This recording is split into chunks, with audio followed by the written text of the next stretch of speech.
खैरपुर में तरसियल 328 मां 99 तबलीगियन जी corona taste positive आई है।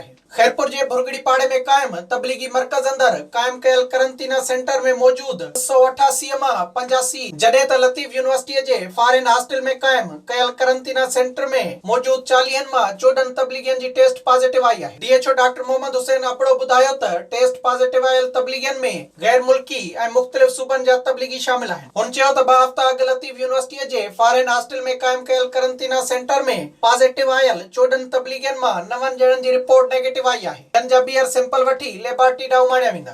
होॾां डिप्टी कमिश्नर मोहम्मद नईम सिंधु जी सरबराही में थियल इजलास दौरान फैसलो कयो वियो आहे त पॉजिटिव आयल तबलीगियन खे सखर जे करंटीना सेंटर में मुंतकिल कयो वेंदो, जॾहिं त नेगेटिव आयलनि खे पंहिंजनि घरनि ॾांहुं रवानो कयो वेंदो। विजिट कयो अवामी आवाज़ मीडिया ग्रुप जी वेबसाइट awamiawaz.pk